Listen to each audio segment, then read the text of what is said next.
if you will, I lost my spot. If you'll turn with me to Psalms chapter 146. All the way back in Psalms chapter 146. And we're just actually going to read one verse in there. And then I'll make a few comments about the verse. Psalms chapter 146, verse 9. And the Lord protects the strangers, and he supports the fatherless and the widow, but he thwarts the way of the wicked. Now that word there actually means to make crooked or to turn upside down. Some of you, if you have the King James Version or maybe the RSV, it'll say, he turns upside down the way of the wicked, or something like that. So, but we would think that God is not the God of chaos, right? So why would he turn something upside down? So I want you to think about this. If this cup didn't have water, we'll do it with Mr. Gene here. Okay. All right. So God created the earth. That's what that represents. God created the earth. I'm sure he didn't create it bald or with a pot belly there, but he created that. He created the earth. Okay. And that's Genesis 1:1. And then we know between Genesis 1:1 and Genesis 1:2, that happened. Okay? It got turned upside down. Something happened. We're not told exactly what happened, but something happened. Okay? So then he decides on Genesis 1:3, all the way through chapter 3:1, to do this. Okay? So he turned it right side up. And then Adam and Eve decided in Genesis chapter 3 that they were going to do this again. Now this little man here is getting a little dizzy. So this is going to be the last time. And for about 4,000 years it stays upside down. About 4,000 years. Now, the upside down state is wickedness.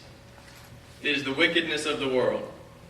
It is actually not how God created it, but it's how man decided to turn his world. Remember, Satan is called the God of this earth, or the God of this world. He is the prince of the power of the air. Ephesians chapter 6, we fight not against flesh and blood, but the spirits and so on and so forth.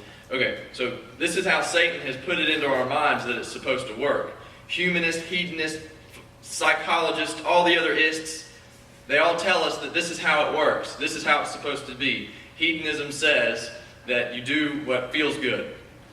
Do what you have pleasure in. And that's how it works. Well, 4,000 years, roughly, after after Adam and Eve decided that they were going to mess it up again, God did this. He turned the world upside down. How did he do it? With the cross. The cross turned the world upside down. Now, my question to you is, does God ever tell us to be rebellious? No. We just read in the civil powers that we're to respect those in power. We aren't to rebel. But in all actuality, God calls us to be rebellious. You see, when the world is like this, everything is wrong. Abortion is okay. Gay marriage is okay. Spending money in gambling casinos is okay. Rape is okay. Sex outside of marriage is okay. It's all okay. It's all just the way of the world. Burning Christian churches, over 70 of them, that's okay. That's fine. For the cause of just blaming somebody, that's all okay. But God turns everything upside down. Now let me ask you this. When Jesus turned upside down on the cross, he's picturing a rebellion against the world. So this morning, during communion, you are actually being rebellious.